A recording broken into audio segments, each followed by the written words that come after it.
بسم اللہ الرحمن الرحیم۔ شروع اللہ کے نام سے جو بڑا مہربان نہایت رحم کرنے والا ہے۔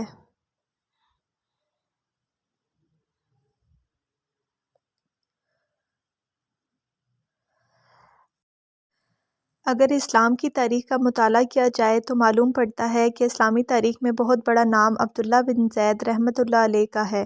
آپ نے ساری زندگی نکاح نہیں کیا، جوانی گزر گئی، بڑھاپا آیا۔ ایک دن بیٹھے حدیث مبارکہ پڑھ رہے تھے تو نبی کریم صلی اللہ علیہ وآلہ وسلم کا فرمان پڑھا، جس کا مفہوم یہ تھا کہ جنت میں کوئی اکیلا نہیں ہوگا جو نکاح کی عمر میں نہیں پہنچا بھی تو کسی وجہ سے نہیں ہوا اور وہ مسلمان ہی مرا تو اللہ مسلمان مردوں اور عورتوں کا جنت میں آپس میں نکاح کر دے گا۔ جب یہ حدیث پاک پڑھی تو دل میں خیال آیا، یہاں تو نکاح نہیں کیا تو جنت میں ہونا ہی ہونا ہے، تو جنت میں میری بیوی کون ہوگی؟ دعا کی، یا اللہ مجھے دکھا تو صحیح جنت میں میری بیوی کون ہوگی۔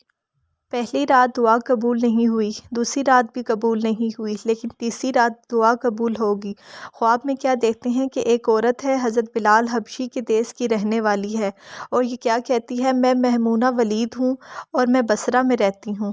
پتہ مل گیا، آنکھ کھلی، حضرت کی تہجد کا وقت تھا، نوافل پڑھے، نماز فجر باجماعت ادا کی اور سواری لے کے حضرت عبداللہ بن زید بصرہ کے وہاں لوگوں نے بڑا استقبال کیا اور پوچھا، حضرت بتائے بغیر کیسے آنا ہوا، خیر تو ہے؟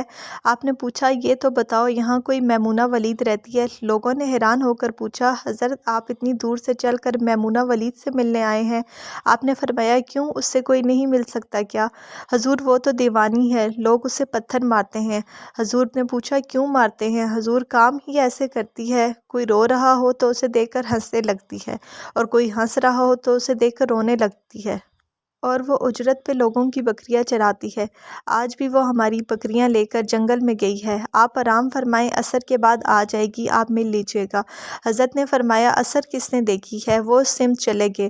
لوگوں نے کہا، حضور جنگل میں نہ جائیں، بہت خوفناک جنگل ہے۔ آپ نے فرمایا، بتاؤ کس طرف گئی ہے؟ لوگوں نے بتایا۔ آپ فرماتے ہیں کہ میں جنگل میں نکل گیا۔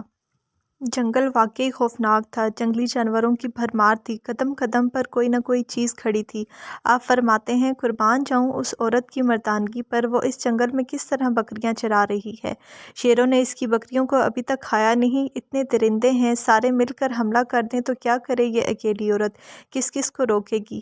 خیر آپ فرماتے ہیں کہ وہ جگہ جہاں لوگوں نے مجھے بتائی تھی، میں وہاں پہنچ گیا۔ جب میں وہاں پہنچا تو منظر دیکھ کر حیران رہ گیا۔ دو حیران کر دینے والے مناظر تھے۔ پہلا یہ کہ میمونہ ولید بکریاں نہیں چرا رہی تھی، بلکہ اس جنگل میں جائے نماز بچھا کر نوافل پڑھ رہی تھی۔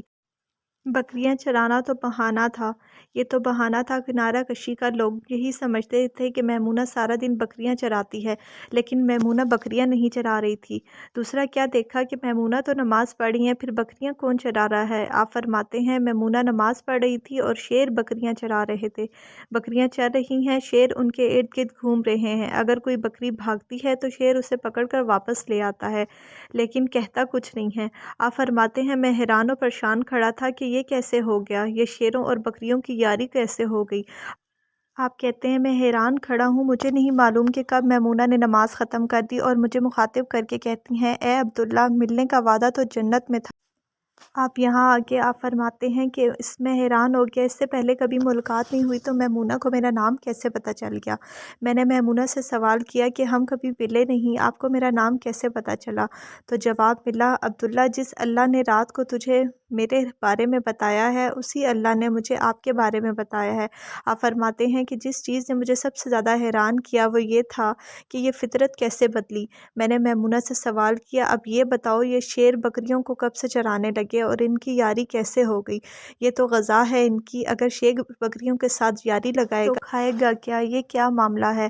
تو حضرت میمونہ فرمانے لگی، جب سے میں نے رب سے صلح کر لی ہے، اس دن سے ان شیروں نے میری بکریوں کے ساتھ صلح کر لی ہے۔